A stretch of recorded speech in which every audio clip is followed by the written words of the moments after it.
So, before we move on, any questions to me or comments you'd like to make?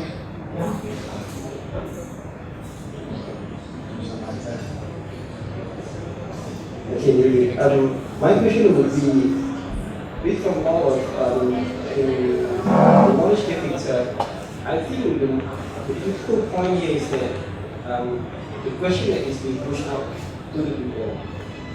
Yes. What to us? Yes. No, it's an important point. The World Cafe is a similar format to my cafe. It does have some very distinct differences. And if we're going a little longer, one of the things I'm going to do after this event, I've pretty much got everyone's email addresses. I'm going to send you out a little email that lists up a whole load of resources.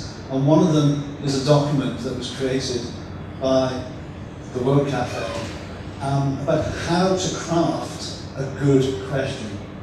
And the document's, I think, about 10 or 15 pages long, which seems to me a little bit over the top, but it makes some very, very good points about what makes a good question.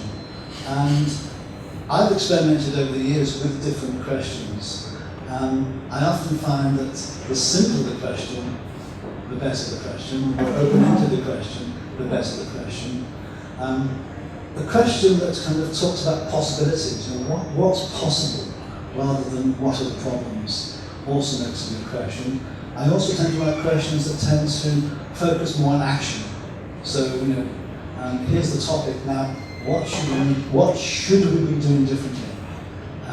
Because it's awfully easy at times to talk about concept, talk about theory, and go away and do absolutely nothing different. So I think there's quite an art in defining the cafe, and so defining the question. And whenever I come up with a cafe question, I agonize over it, and at times I've just learnt to experiment, because the other thing I've learnt is that I can spend a lot of time creating the question, but the participants, you yourselves in the room, you tend to talk about what you want to talk about, what's important to you, regardless of the question. And there's nothing wrong with that. That's absolutely fine. So sometimes I even think, actually, the question isn't actually as important, that important. I can flip between the two. Sometimes I think, yes, it's really important to get it right. Other times I think, no. People are going to talk about what they want to talk about, what's important to them. And as long as they keep broadly to the topic, then that's a good thing. But I'll share this document, and it's quite an interesting document, and you can judge for yourself the power of questions.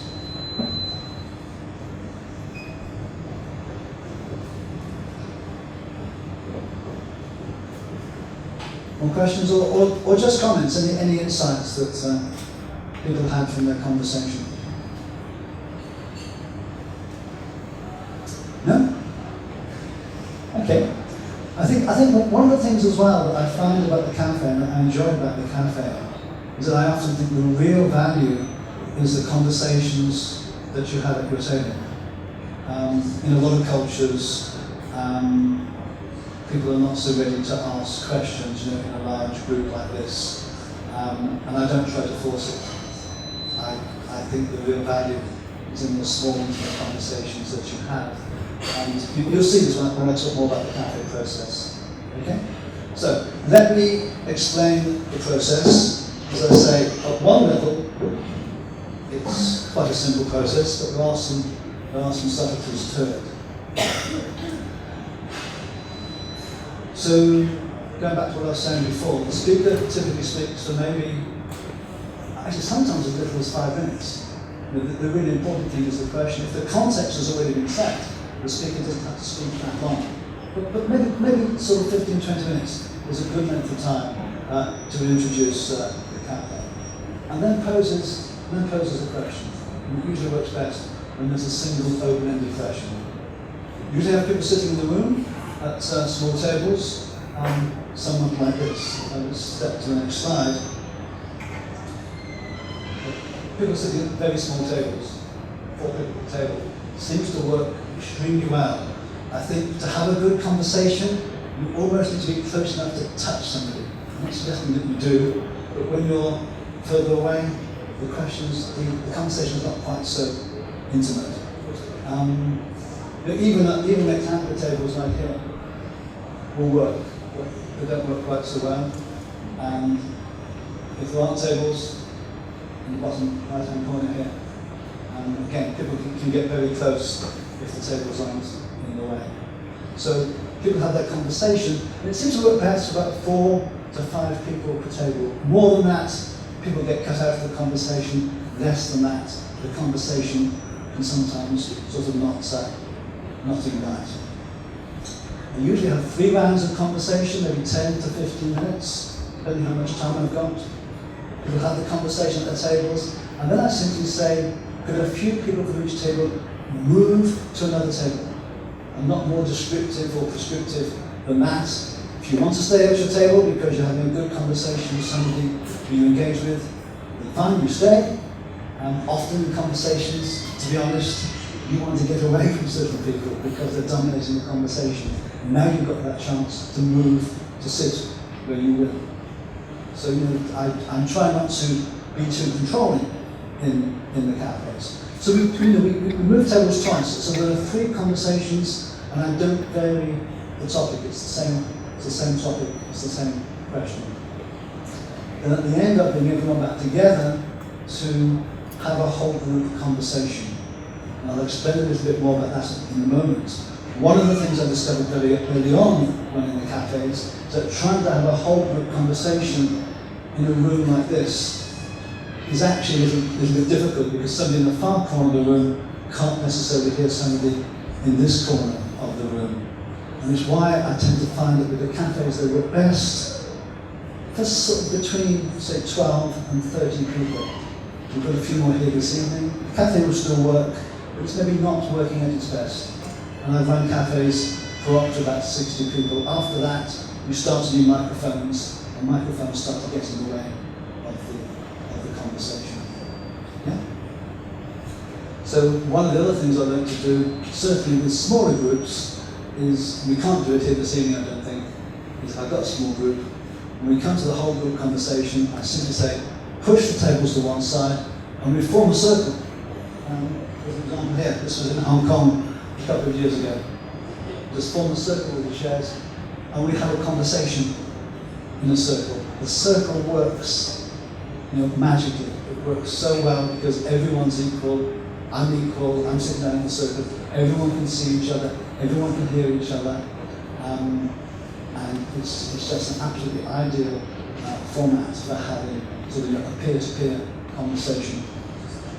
So the cafe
say that no one is forced to do anything.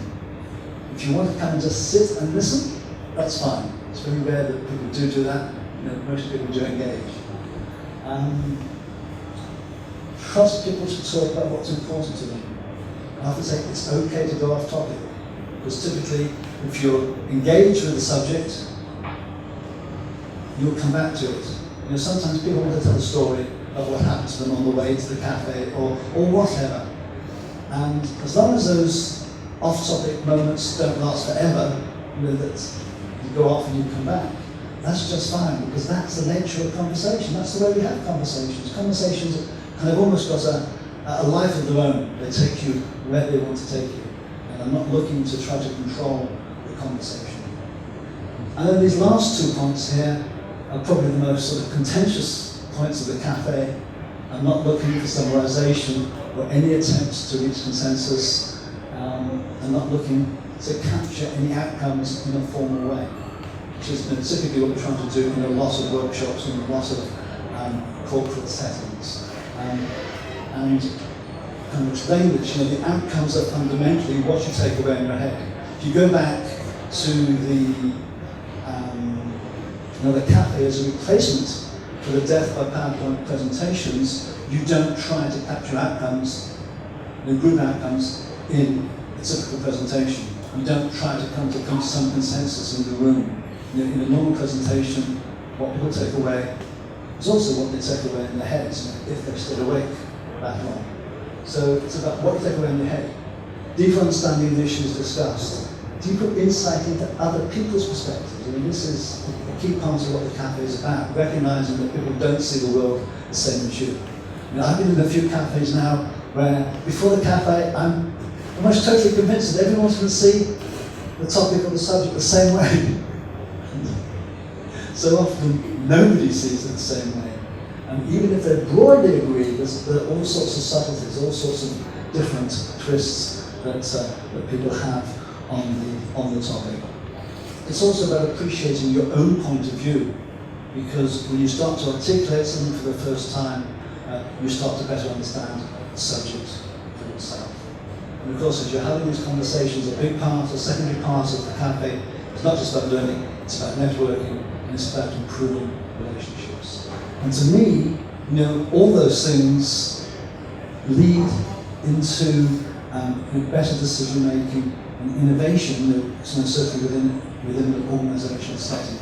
But it's very difficult to actually kind of measure that cause and effect. So a few things that cafe is not about: making decisions, gaining consensus, capturing stuff, making plans, or manipulating people in some way. That's what it's not about. So, in a few minutes, we're going to go into the cafe itself. I've got a question for you. But before I do, any questions? Right at back there.